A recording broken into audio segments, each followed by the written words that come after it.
மற்றொரு தெரிப்பு நிகழ்ச்சிக்கு உங்களை வரவேற்றுக் கொள்கின்றோம். இலங்கையிலே கடுமையான காலநிலை மாற்றங்கள் காரணமாக மழை, வெள்ளம், அதனைத் தொடர்ந்து இடர்கள் பரவலாக ஏற்பட்டு கடந்த சில வாரங்களில் மக்கள் மீள இயல்பு வாழ்க்கைக்கு திரும்பிக் கொண்டிருக்கக்கூடிய ஒரு சூழலிலே இயற்கை அனர்த்தங்கள், அதனுடைய விளைவுகள் எப்படியாக இருந்தன, அது மாற்றங்கள், நிவாரணங்கள், அதனுடைய செயற்பாடுகள் தொடர்பில் அறிந்து கொள்வதற்காக சமூகத்தை உற்று கவனிப்பவரும் எழுத்தாளருமான காரைக்கவி கந்தையா பத்மானந்தன் அவர்களை இன்றைய தெரிப்பு நிகழ்ச்சிக்கு அழைத்து வந்திருக்கின்றோம். முதலில் அவரை நிகழ்ச்சிக்கு வரவேற்றுக் கொள்கின்றோம். வணக்கம் ஐயா. வணக்கம். இலங்கையிலே ஏற்பட்ட இந்த மழை, வெள்ளம் தொடர்பான சூழலினால் குறிப்பாக தலைநகர் கொழும்பிலே கூட, கொழும்பை அண்டிய பகுதிகளிலே கூட பாதிப்பு ஏற்பட்டதாக சொல்லப்படுகின்றது. அன்றைய நினைவுகளை சொல்லி இன்று எப்படியாக இருக்கின்றது நிவாரணங்கள், அதாவது மீள் கட்டமைப்புகள் எப்படி நடைபெறுகின்றன, அவை பற்றி சொல்லுங்களேன் முதலில். கொழும்பை பொறுத்தவரையும் கொழும்பினுடைய இந்த கழனி ஆற்று ஓரமாக இருக்கின்ற கொழும்பினுடைய தாழ்நில பகுதிகள், முக்கியமாக கடுவல, கொலன்னாவ, வெள்ளம்பிட்டிய அந்த பகுதிகள், வத்தளையினுடைய சில பகுதிகள் கடும் வெள்ளத்தில் அகப்பட்டன. வழக்கமாகவே வெள்ளம்பிட்டிய, கொலன்னாவ பகுதியில கடும் மழை என்றால் வெள்ளம் ஏற்படுவது வழக்கம். ஆனால் இந்த முறை அதீத மழை வீழ்ச்சி காரணமாக அங்கே பல அடிங்கரமான வெள்ளம் ஏற்பட்டது. நேர காலத்தோடு எச்சரிக்கை விடுக்கப்பட்டதனாலே உயிரிழப்பு எதுவும் கொழும்பை பொறுத்தவரையும் ஏற்படவில்லை நான் அறிந்த வரையில். ஆனால் மக்களுக்கு நிறைய சொத்துழப்புகள், அதாவது அவர்களுடைய உடைமைகளை அவர்கள் இழந்திருக்கிறார்கள். இரவோடு இரவாக மக்கள் அலுவலப்பட்டு பாதுகாப்பான இடங்களை நோக்கி நகர்ந்ததை நாங்கள் பார்க்கக்கூடியதாக இருந்தது. அது சம்பந்தமான செய்திகளை கேட்கக்கூடியதாக இருந்தது. பொதுவாக இந்த நிவாரண வேலைகளிலே பல தரப்பினரும் ஈடுபடுகிறார்கள். அரசாங்கத்தோடு சேர்ந்து அரசு சார்பற்ற நிறுவனங்கள், மக்கள் மற்றும் சமய நிறுவனங்கள் என்பன ஈடுபட்டிருக்கின்றன. முக்கியமாக குறிப்பிட்டு சொல்ல வேண்டும், பள்ளிவாசல்கள், கிறிஸ்தவ தேவாலயங்கள், பன்சலைகள் அந்த மக்களுக்குரிய வசிப்பிடங்களை வழங்கி இருந்தன. அவர்களுக்குரிய நிவாரண வேலைகளை செய்திருந்தனர். துரதிர்ஷ்டவசமாக எங்களுடைய கோவில்கள் அவர்களுக்காக திறந்ததாக நான் அறியவில்லை. இதுதான் கொழும்பை பொறுத்தவரையுமான நிகழ்ச்சி. மக்கள் இப்பொழுது திரும்ப தங்களுடைய இடங்களில் சென்று விட்டார்கள். பெரும்பாலும் அந்த பகுதியிலே இருக்கிறவர்களை நாங்கள் 3 வகையாக பிரிக்கலாம். நாளாந்த கூலி வேலை செய்பவர்கள், முக்கியமாக பகுதியில் கூலி வேலை செய்பவர்கள், அரசு ஊழியர்கள், சிறு சிறு தொழில்கள் செய்பவர்கள், வியாபாரிகள் இருக்கிறார்கள். எல்லோருக்குமே கட்டாயம் அந்த வெள்ளம் 8-10 அடி உயரத்துக்கு வெள்ளம் வந்தது. அந்த பகுதிகளிலே கட்டாயம் அவர்கள் உடைமைகள் இழக்கப்பட்டிருக்கும். அந்த உடைமைகளை இழப்பெற்றுக் கொள்வது என்பது அவர்களுக்கு கொஞ்சம் பெரிய சவாலாக இருக்கும். அதோட அந்த வெள்ள பாதிப்பை நேரே கண்டவர்கள் கட்டாயம் ஒரு உளவியல் தாக்கத்துக்கு உள்ளாகி இருப்பார்கள், முக்கியமாக சில குழந்தைகள், முதியவர்கள். ஆகவே இந்த நிவாரணம் என்று வழங்கப்படுவதற்கு மேலாக அவர்களுக்கு ஒரு உளவள துணை செய்ய வேண்டிய ஒரு தேவை எல்லோருக்கும். குறிப்பாக இந்த பாடசாலை சிறுவர்கள் மட்டுமல்ல, பெரியவர்களுக்கு கூட உளவளத்துணை ஒன்று, சைக்கோசோசியல் சப்போர்ட், மென்டலிக் சப்போர்ட் என்பது தேவையான ஒன்றாக இருக்கின்றது.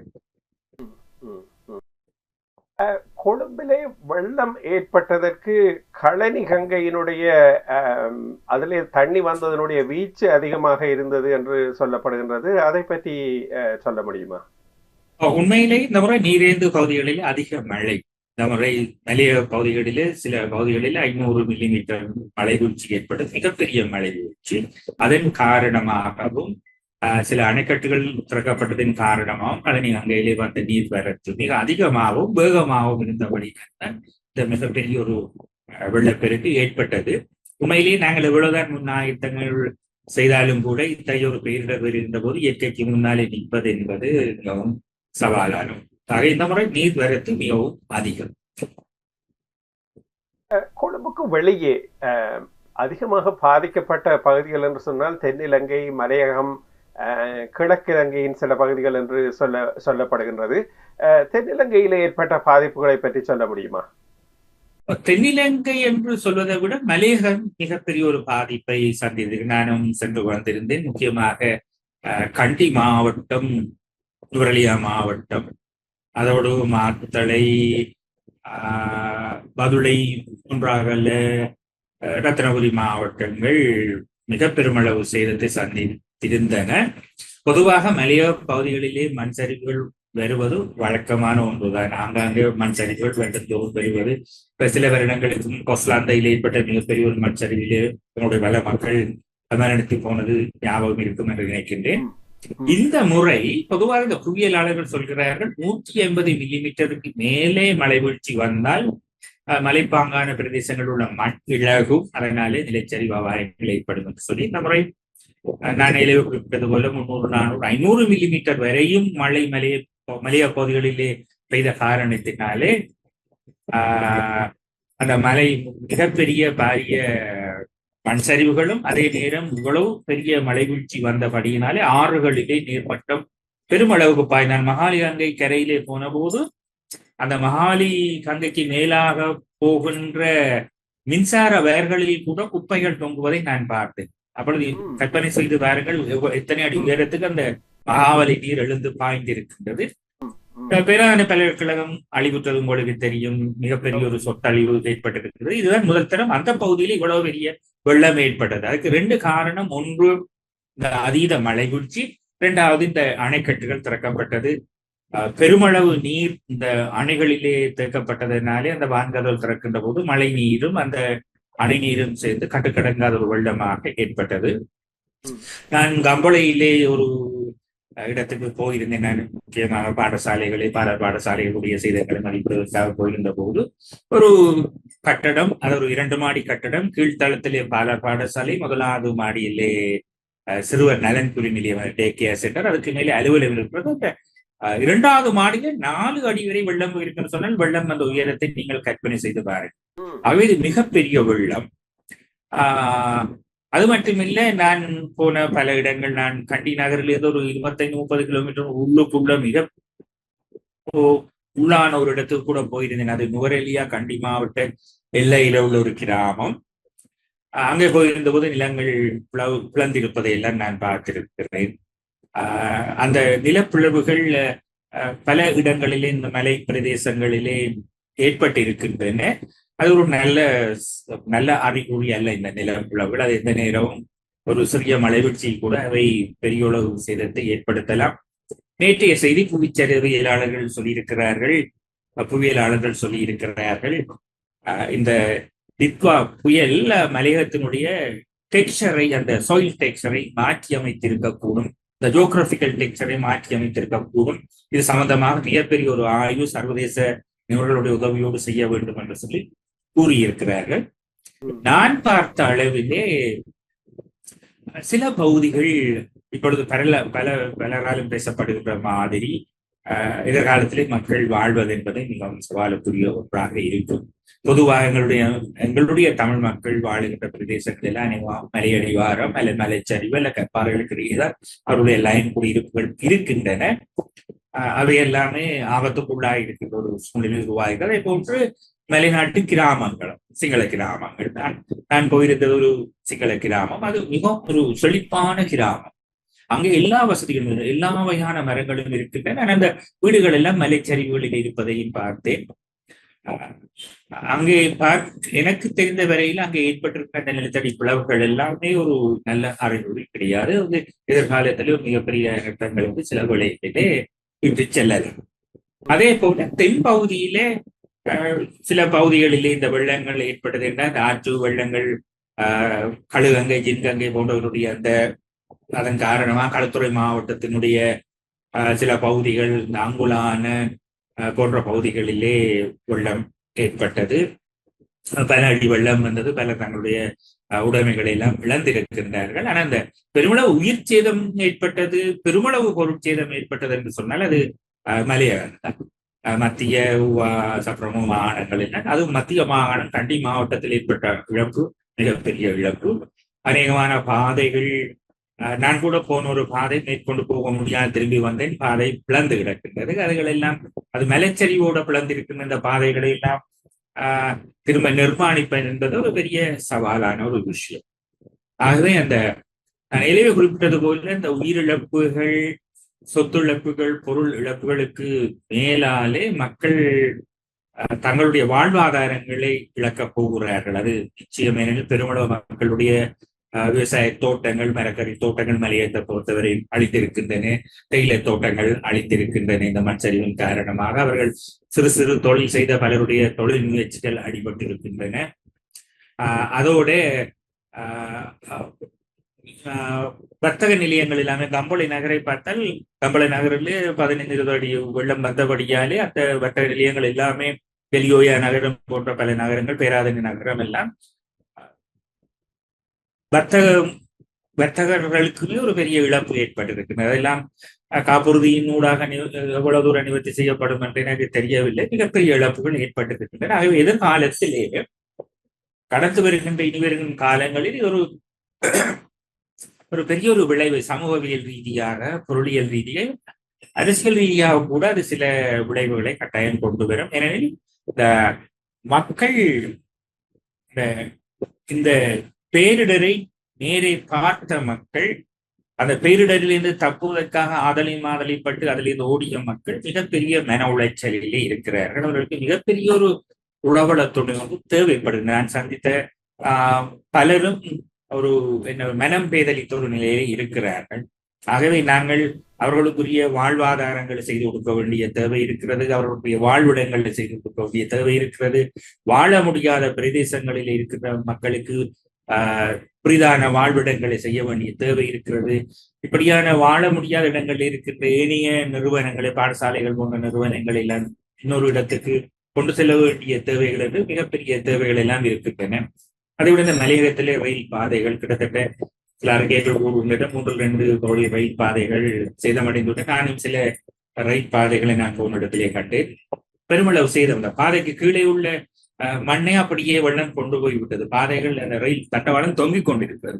இப்படியான பாதைகளை எல்லாம் மறுசீரமைத்து திரும்ப போயிருந்த சேவையை உருவாக்குவது, அல்லது உடைந்த பாலங்கள், இப்பொழுது தற்காலிக பாலங்கள் போடப்பட்டுள்ளன, அவற்றை நிரந்தர பாலங்கள் ஆக்கி மீண்டும் ஒரு செம்மையான போக்குவரத்தை கொண்டு வருவது என்பது ஒரு மிகப்பெரிய சவாலான பயணம். அதை விட நீங்கள் கேட்டது போல கிழக்கு மாகாணம், வடக்கு மாகாணம், உங்களுடைய பகுதிகள் இந்த வடகிழக்கு பருவமழையோடு பொதுவாக வெள்ளம் ஏற்படுவது வழக்கம். இந்த முறை இந்த அதீத மழை வீழ்ச்சி வடக்கு கிழக்கு மாகாணத்திலும் 200-300 மில்லிமீட்டருக்கு மழை, செட்டிகுளம் பகுதியில 300 மில்லிமீட்டர் மழை பதிவாகி இருக்கிறது. மிகப்பெரிய மழை வீழ்ச்சி காரணமாகவும் எங்களுடைய மகாவலி கங்கை வெறிகளிலே போய் விடுகின்ற காண்டத்தினால மகாவலி கங்கை பெருக்கெடுத்தின் காரணமாக இந்த மாவிலாறு போன்றவை அணைக்கட்டுகள் உடைந்து சென்ற காரணத்தினாலே கிழக்கு மாகாணத்திலே மிகப்பெரிய அளவு வெள்ளம் ஏற்பட்டது. அவருடைய வயல் நிலங்கள் எல்லாம் அணிந்து விட்டன. அவர்களுடைய கால்நடைகள், நூற்றுக்கணக்கான கால்நடை, உங்களுக்கு தெரியும், கிழக்கு மாகாணத்திலே பெருமளவான கிராம மக்கள் விவசாயத்தை, கால்நடை வளர்ப்பை நம்பி இருக்கிறவர்கள். அவருடைய வயல்நிலைகள் அழிந்து விட்டன. கால்நடைகள் நூற்றுக்கணக்கிலே அழிந்து விட்டன. அவர்களுக்கு மிகப்பெரிய ஒரு வாழ்வாதார பிரச்சனை இருக்கின்றது. அதே போல வடபகுதியிலே வன்னியில உள்ள பல குளங்கள் கட்டுடைத்திருக்கின்றன. அந்த கட்டுகளெல்லாம் இப்பொழுது தற்காலிகமாக இங்கே உள்ள இளைஞர்களும் இராணுவத்தினர்களுடைய உதவியோடு அவர்களை புனரமைத்துக் கொண்டிருக்கிறார்கள். ஆனால் எதிர்காலங்களிலே இவையெல்லாம் ஒரு சரியான முறையிலே செய்யப்பட வேண்டிய ஒரு தேவை இருக்கின்றது. ஆகவே இந்த வெள்ளம், இந்த மழை என்பது முழு இலங்கையுமே பெருமளவு பாதித்திருக்கின்றது. உண்மையிலேயே என்னுடைய கணிப்பு சுனாமி ஏற்படுத்திய பாதிப்பை விட இதனாலே வந்திருக்கின்ற பாதிப்பு அதிகமாக நான் நினைக்கின்றேன் என்றுதான் நான் நினைக்கின்றேன்.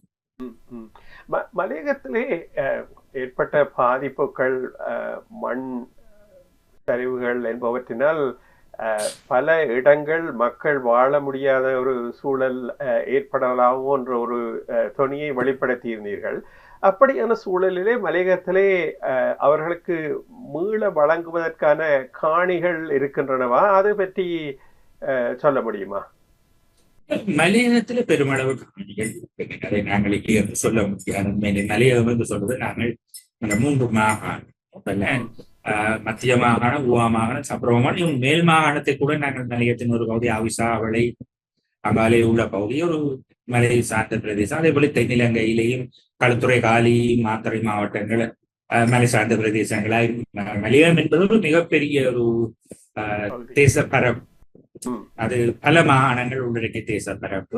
அவர்களுக்குரிய காணிகளை அங்கே கண்டுகொள்ளலாம் என்பது என்னுடைய கருது. பொதுவாக அவர்கள் பொதுவாக எல்லோருமே தாங்கள் வாழ்ந்த இடங்களிலே தான் தொடர்ந்து வாழ விருப்பார். ஏன்னா நாங்கள் கூட இடம்பெயர்வை அனுபவித்தவர்கள், பல துன்பங்கள் துயரங்களை அனுபவித்தவர்கள். சொந்த இடங்களை விட்டு வேறு இடங்களிலே வாழ்வது என்பதெல்லாம் மிகவும் சவாலான ஒரு விடயம். அவர்களை பொறுத்தவரையும் அவர்களுக்குரிய காணிகளை அங்கேயே தேடிக் கொள்ளலாம். அது ஒரு பெரிய ஒரு பிரச்சனையாக இருக்க மாட்டார். ஏன்னா அது பல்லாயிரம் ஹெக்டேர் தேசம் அது இருக்கின்றது. தென்னிலங்கையை பொறுத்தவரை இந்த பாவனைக்கு உட்படுத்தாத காணிகள் என்று அதிகமாக இருக்கின்றன. இப்ப இலங்கை வடபகுதியை எடுத்துக்கொண்டீர்கள், ஆனால் இது தீவு பகுதிகளில் எல்லாம் காணிகள் அதிகம் பாவிக்கப்படாத காணிகளாக இருக்கின்றன. வேலணை, ஊர்காவற்றுறை பகுதிகளிலே, கார்நகர் பகுதிகளிலே கூட அப்படியாக காணிகள் இருக்கின்றன. அப்படியான ஒரு நிலை தென்னிலங்கையிலே இருக்கின்றதா? தென்னிலங்கை மலைய பகுதிகளிலே இருக்கின்றதா? பொதுவாக அரச நிலங்கள் இருக்கின்றன. அதுகள் இலங்கை முழுவதுமே இருக்கின்றன. மலையகத்துல கூட அரச நிலங்கள் இருக்கின்றன. சில முன்னர் பெருந்தோட்ட அபிவிருத்தி சபை இருந்த காலங்களில் இருந்து தேயிலை ரப்பர் தோட்டங்கள் மிகச் சிறப்பாக இயங்கின. பிறகு தனியார் மயப்படுத்தப்பட்டதன் பின்பாடாக சில தேயிலை தோட்டங்கள் முறையாக இயங்காத ஒரு நிலைமை இருக்கிறது. பயன்படுத்தப்படாத காணிகள் வடக்கு கிழக்கு மட்டுமல்ல இலங்கை முழுவதுமே இருக்கின்றன என்பது என்னுடைய அபிப்பிராயம். அது வடக்கு கிழக்கில் இந்த யுத்தத்தின் காரணமாக லட்சக்கணக்கானவர்கள் பெயர்ந்த காரணத்தினாலே அங்கே பயன்படுத்தப்படாத காணிகள், கைவிடப்பட்ட காணிகளுக்கு பல இருக்கின்றன. அதே போன்று மலைய பகுதிகளிலும் தென் பகுதியிலும் கூட அத்தகைய பிரதேசங்களை அடையாளம் காண முடியும். அப்படியான பிரதேசம் இருக்க சின்ன காடும் சார்ந்த இடமும் அல்லது மலையும் சார்ந்த இடங்கள் என்று சொல்லி பெருவளவான தேச நிலப்பரப்பு இருக்கத்தான் செய்யும். மலையக மக்களுடைய அவர்கள் எதிர்கொண்டுள்ள சவால்களை பற்றி குறிப்பிட்டீர்கள். மலையகம் பெரும்பாலும் தேயிலை தோட்டங்கள் கொண்டவையாகத்தான் இருக்கின்றன. அந்த தேயிலை தோட்டங்கள் எப்படியான பாதிப்பை சந்தித்திருக்கின்றன? அவை பற்றி அதிகமான செய்திகள் பார்க்க முடியவில்லையே, அதை பற்றி சொல்ல முடியுமா? தேயிலை தோட்டம் என்பது ஒரு வகையான பாதிப்பு. மண் சரிவுக்குள் அகப்பட்ட தேயிலை தோட்டங்கள் இருக்கின்றன. சில துண்டாக அந்த தேயிலை தோட்டங்கள் அழிந்திருக்கின்றன மண் சரிந்த பிரதேசத்தில். இரண்டாவது சவாலாக நான் நினைப்பது, இந்த நிலம் பிளந்திருக்கின்ற பகுதிகளில் இருக்கிற தேயிலை தோட்டங்கள் எல்லாம் இனிமேல் எவ்வாறு இருக்க போனது எனக்கு தெரியவில்லை. அவை அங்கே வேலை செய்வது அல்லது என்பதெல்லாம் ஒரு சவாலுக்குரிய ஒரு விஷயமாக நான் பார்க்கிறேன். அதை விட தேயிலை தோட்டங்களில் இருக்கின்ற தேயிலை சார்ந்த பிரச்சனை என்பது எல்லோரும் அறிந்த விஷயம் தான். அவர்களுக்குரிய பொதுவான ஊதியம் வழங்கப்படுவதில்லை, அவர்களுக்குரிய அடிப்படை வசதிகள் மிகவும் குறைவு, அப்படியான பல பிரச்சனைகள் இருக்கின்றன. சில தேயிலை தோட்டங்கள் எல்லாம் பெருந்தெருக்களில் இருந்து பல கிலோமீட்டர்கள் உள்ளே செல்ல வேண்டிய தேவை இருக்கின்றது. பாதைகள் நேர்சீராக இல்லாமல் இருக்கலாம். அங்கே இருக்கின்ற சில பாடசாலைகளில் அடிப்படை வசதிகள் இல்லாமல் அவர் பல பிரச்சனைகள், கட்டுமான பிரச்சனைகள் இருக்கின்றன. அதே போல அவர்களுக்கு வாழ்வாதார பிரச்சனைகள் எல்லாம் இருக்கின்றன. அது ஒரு மிகப்பெரிய ஒரு பிரச்சனை. அது ஒரு என்ன பொறுத்தனா அது ஒரு மனித அவலமாக நான் சொல்லுவேன். நிச்சயமாக. பேராதனை பல்கலைக்கழகம் பற்றியும் குறிப்பிட்டீர்கள். அந்த மகாபலி கங்கையினுடைய வீச்சு அதிகமாக இருந்ததனால் அதை பற்றி நீங்கள் அவதானித்ததை குறிப்பிட்டீர்கள். பேராதனை பல்கலைக்கழகத்திலே எப்படியான பாதிப்புகள்? அந்த பகுதியிலே அதிகமாக தமிழ் மக்கள் இடமிருந்து கிடைத்த செய்திகள், அவர்கள் நிறைய பாதிப்புகளை எதிர்கொண்டிருக்கின்றார்கள், வீடுகளை இழந்திருக்கின்றார்கள் போன்ற செய்திகள் கிடைத்திருக்கின்றன. அதை பற்றி சொல்ல முடியுமா? அந்த பகுதி எப்படியான பாதிப்பை எதிர்கொண்டது? பேராதனை பல்கலைக்கழகம் ஊடாக கலகாக்கு செல்லும் ஒரு பாதை இருக்கின்றது. அதன் கலகா தெல்தோட்டை பகுதிகளில் செல்லலாம். அங்கே பல பாதிப்புகள் ஏற்பட்டிருக்கின்றன. மண்சரிவினாலே மக்கள் இடம்பெயர்ந்திருக்கின்றார்கள். மண்சரிவினால உயிரிழப்புகள் எல்லாம் ஏற்படுத்தின தெல்தோட்டை கலகா பகுதிகளுக்கு. பேராதனை பல்கலைக்கழகத்தை பொறுத்தவரையிலே அந்த விஞ்ஞான பீடம், விவசாய பீடம், கலைப்பீடம் அமைந்திருக்கின்ற பகுதியின் பின்பக்கமாகவே அந்த பெருமளவு வெள்ளம் இருந்தது. அதனாலே ஆய்வுக்கூடங்களில் இருக்கின்ற மில்லியன் கணக்கான பேராதனை பல்கலைக்கழகம் ஒரு மிகப்பெரிய பல்கலைக்கழகம். நான் என்னுடைய புது விஞ்ஞானமானி 25 வருடங்களுக்கு முன்னர் அங்கேதான் செய்திருந்தேன். மிகப்பெரிய ஒரு பல்கலைக்கழகம். நாங்கள் படிக்கின்ற போதே அங்கு மிக அதிக அளவான உபகரணங்கள் இருந்தன. இப்ப 25 வருட இடைவெளியிலே நிறைய உபகரணங்கள் வந்திருந்தன. எல்லா விதமான ஆராய்ச்சிகளையும் செய்வதற்குரிய உபகரணங்கள் இருந்தன. பல்கலைக்கழக உபவேந்தருடைய அறிக்கையின்படி 3 தொடக்கம் 5 பில்லியன் வரையான இழப்புகள் ஏற்பட்டிருக்கலாம் என்று அவருடைய ஆரம்ப கட்ட கணிப்புகள் சொல்லுகின்றன. ஆனால் இன்னும் சரியான கணிப்புகளை எடுப்பதற்கு காலம் எடுக்கும். 3 தொடக்கம் 5 பில்லியன் இழப்பு என்பது ஒரு பல்கலைக்கழகத்தை பொறுத்தவரை அது மிகப்பெரிய இழப்பு. தனிய சொத்துழப்பு அல்ல. அந்த உபகரணங்களை பயன்படுத்தி கல்வி கற்க இருந்தவர்களுடைய கல்வி மீள் அந்த உபகரணங்களை எடுத்த பின்புதான் அவர்கள் கல்வியை தொடர முடியுமாக இருந்தால் அதனால் வரக்கூடிய கால விரயம், பண விரயம் என்று பலதும் இதோடு சேர்ந்து இருக்கின்றன என்பதை நாங்கள் இங்கே கவனத்தில் கொள்ள வேண்டும்.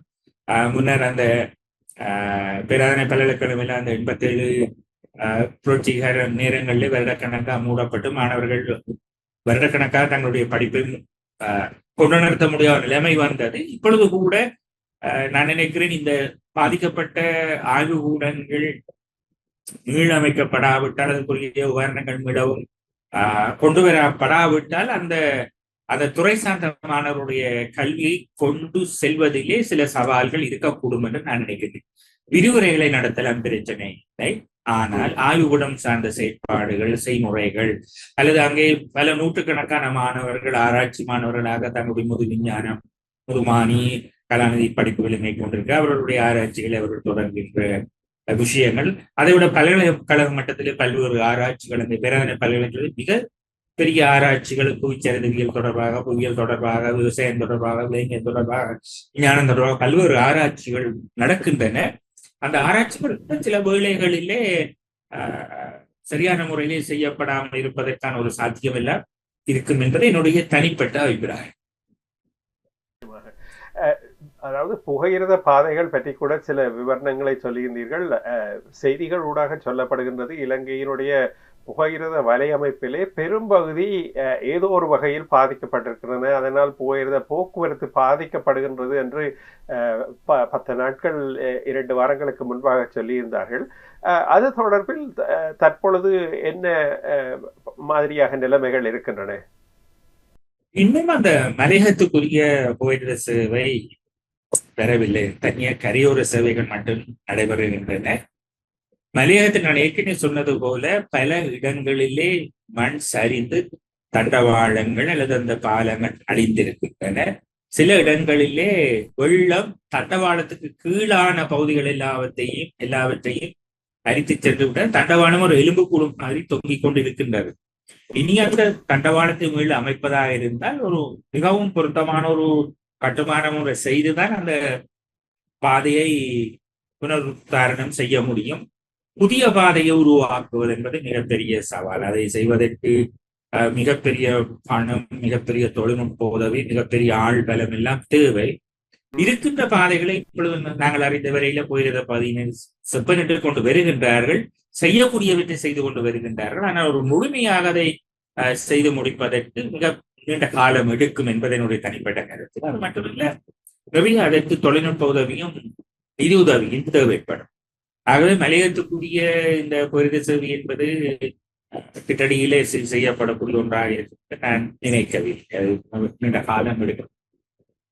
நீங்கள் கடந்த வாரத்திலே கண்டிக்கு போய் வந்திருந்ததாக குறிப்பிட்டீர்கள். கண்டிக்கான போக்குவரத்து தரைவழி போக்குவரத்து முன்பு போல செய்யக்கூடியதாக இருக்கின்றதா? அதை பற்றி சொல்லுங்களேன். கண்டிக்கு நாங்கள் 2 மார்க்கங்களில் போகலாம். கொழும்பிலிருந்து கடுகண்ணாவை பாதை, இல்லாவிட்டால் நாங்கள் கடுகதி பாதை குருநாகல் போய் கண்டி போகல. இப்பொழுது கண்டிக்கான தரைமார்க்கத்தில் எந்த விதமான பிரச்சனையும் இல்லை. வாகன போக்குவரத்துகள் நடைபெறுகின்றன. பிரச்சனைகளால் வாகனங்கள் போய் வருகின்றன, பண்டங்கள் விநியோகம் நடக்கின்றது, பஸ்கள் போய் வருகின்றன, எல்லாமே நடக்கின்றன. இந்த வெள்ள அனர்த்தத்தினுடைய தொடர்ச்சியாக இலங்கையின் பல பாகங்களிலும் கூட பொருட்களின் விலைகள் அதிகரித்ததாக சொல்லப்படுகின்றது. பின்னர் அது தொடர்பில் நடவடிக்கைகள் எடுக்கப்பட்டதாக கூட செய்திகள் சொல்கின்றன. ஒரு பாவனையாளராக உங்களுடைய அபிப்பிராயம் எப்படியாக இருக்கின்றது பொருட்களின் விலைகள் பற்றி? பொதுவாக அனர்த்தம் பெறும்போது எங்கேயுமே வியாபாரிகள் வெளியே கூட்டி விற்கிறது ஒரு வழக்கம். நாங்கள் கூட யுத்த காலத்திலே வியாபாரிகள் அதை மண்கொள்ளை என்று சொல்லுவார். அவர்கள் செய்ததை நாங்கள் பார்த்தோம். பொதுவாக அந்த நிலைமை இந்த முறையும் ஏற்பட்டது. திடீரென விலையை உயர்த்தி விட்டார்கள். முதல் நாள் நானே 32 ரூபாய்க்கு வாங்கிய முட்டையை அடுத்த நாள் 45 ரூபாய்க்கு வாங்குற ஒரு நிலைமை இருந்தது. ஏற்கனவே இருந்த முட்டையை தான் அடுத்த நாள் விலை கூட்டி விட்டார்கள். அது நடந்தது. மரக்கறி விலையை திடீரென உயர்த்தி இருந்தார்கள். காரணம், மலையகத்திலிருந்து மரக்கறி வரவில்லை. அப்படி ஒரு நிலைமை இருந்தது. ஆனால் இப்பொழுது ஓரளவுக்கு நிலைமைகள் வளமைக்கு திரும்பி இருக்கின்றன. ஆனால் பெருமளவு கோழிப்பண்ணைகள் வெள்ளத்திலே அழிந்த காரணத்தினாலே முட்டை உற்பத்தியாளர்கள் சங்கம் கூறியிருக்கிறார்கள். முட்டை விலை 70 ரூபாவை அண்மைக்கு. பொதுவாக கிறிஸ்துமஸ் காலத்திலே முட்டை விலை கூறுவது வழக்கம். ஆனால் இந்த கிட்டத்தட்ட மில்லியன் கணக்கான கோழிகள் இறந்திருப்பதனாலே இறைச்சி கோழி அல்லது முட்டைகளுக்கு ஒரு பெரிய டிமாண்ட் இருக்கும். அதனாலே அந்த விலைகள் நிலைமை இருக்கின்றது. மரக்கறி விலைகள் இப்பொழுது ஓரளவுக்கு கட்டுப்பாட்டுக்கு வந்து விட்டன. அந்த அனர்த்தத்தை சேர்த்து மிகப்பெரிய விலைகளிலே பொருட்கள் விலைப்பட்டன. இப்பொழுது ஓரளவுக்கு நிலைமை சுமமாகிவிட்டது என்று சொல்லலாம். தென்னிலங்கையிலே ஏற்பட்டிருக்கக்கூடிய பாதிப்புகள் காரணமாக வடபகுதிக்கு பெரும்பாலான என்று சொல்ல முடியாது, அதிகமான அளவிலே தென்பகுதியிலிருந்து காய்கறிகள் செல்லும் ஒரு வழக்கம் கடந்த சில வருடங்களாக அதிகரித்து வந்திருக்கின்றது. அதனால் வடபகுதியிலே கூட காய்கறி தட்டுப்பாடுகள் அல்ல விலை உயர்வுகள் அதிகரித்திருக்கலாம் என்ற ஒரு ஊகம் காணப்படுகின்றது. அதை பற்றி எதுவும் அறிந்தீர்களா? பொதுவாக இந்த வடபகுதிக்கான மரக்கறி தம்புள்ளை வர்த்தக மையத்தினூடாக நடைபெறுவது. அங்கே உள்ள மொத்த வியாபாரிகள் பலர் தம்புள்ளையிலே வந்து அந்த மரக்கறிகளை கொள்முதல் செய்து கொண்டு போய் விற்கின்ற ஒரு வழக்கம் இருந்தது. யாழ்ப்பாணத்திலே இப்பொழுது பெருமளவு தோட்டங்கள் மரக்கறி பயிர்கள் செய்யப்படுகின்றன. ஆனாலும் அங்கேயும் கூட இந்த தம்புள்ளைக்கு மலையகத்திலிருந்து தான், மலையகத்தின் பெரும்பாலான பகுதிகளில் இருந்தால் தம்புள்ளைக்கு மரக்கறிகள் வரும். அவர் மலையகத்தில் இந்த இடரின்றானோ தம்புள்ளைக்கு மரக்கறிகள் போகாத காரணத்தினால் சில வழிகளை யாழ்ப்பாணத்துக்கு மரக்கறியினுடைய போக்குவரத்து குறைந்திருக்கலாம். அதன் காரணமாக ஒரு விலை அதிகரிப்பு ஏற்பட்டிருக்கலாம். அதை தவிர்க்க முடியாது. இறுதியாக இப்படியான ஒரு அனர்த்தம் நீங்களே சற்று முன்னர் குறிப்பிட்டது போல சுனாமியிலும் பார்க்க ஒரு அதிகமான தாக்கத்தை ஏற்படுத்திய அனர்த்தம் என்று சொல்லக்கூடிய இந்த புயல், மழை, வெள்ளம், மண் சரிவு போன்றவற்றிலிருந்து இலங்கை மக்கள் எப்படியான, நீங்கள் மனநிலை பாதிக்கப்பட்டிருக்கலாம், பலர் மன உளைச்சலுக்கு உட்பட்டிருக்கலாம் என்று சொன்னீர்கள். 2 வாரங்கள் கழிந்திருக்கின்றன. உங்களுடைய பார்வையிலே மக்கள் உடைய மனநிலை எப்படியாக இருக்கின்றது? அதை பற்றி சொல்லி நிறைவு செய்வோமா? உண்மையிலேயே அந்த பாதிக்கப்பட்ட மக்கள் ஒரு பதகளிப்பான நிலையில் இருக்கின்றார்கள். குறிப்பாக நான் சொன்ன போல மாணவர்கள், குழந்தைகள், அவர்களுக்கு உளவள துணை என்பது வாரக்கணக்காக செய்ய வேண்டிய ஒன்று. எங்களுக்கு தெரியும், யுத்தத்தினால பாதிக்கப்பட்ட பிள்ளைகள் எப்படி மனநிலை பாதிக்கப்பட்டிருந்தால் அதே ஒரு மனநிலை பாதிப்பிலே பிள்ளைகள் இருக்கின்றார்கள். ஆகவே பாடசாலை பிள்ளைகளுக்கு, இந்த முன்பள்ளி பிள்ளைகளுக்கு அவர்களை மீள இயல்பு நிலைக்கு கொண்டு வருவதற்கான ஒரு உளவள துணை கட்டாயம் செய்யப்பட வேண்டிய தேவை இருக்கின்றது. அதே போல பெரியவர்களுக்கும் மூத்தவர்களும் பலர் பாதிக்கப்பட்டவர்களுக்கு இத்தகைய ஒரு உளவள துணை செய்ய வேண்டிய தேவை இருக்கின்றது. இந்த உடனடி நிவாரணங்களுக்கு மேலதிகமாக பல குழுக்களாக இத்தகைய செயற்பாடுகளிலே ஈடுபடுவதை நான் கண்டிக்கு போன போது கண்டிருந்தேன். இயலுமானவர்கள் அந்த செயற்பாடுகளில் ஈடுபட்டுக் கொண்டிருக்கின்றார்கள். பாதிக்கப்பட்ட மக்களோடு ஆடல்கள், பாடல்கள், விளையாட்டுகள் போன்ற நிகழ்ச்சிகளை செய்து அவர்களை இயல்பான நிலையை வைத்திருப்பதற்கு முயலுகிறார்கள்.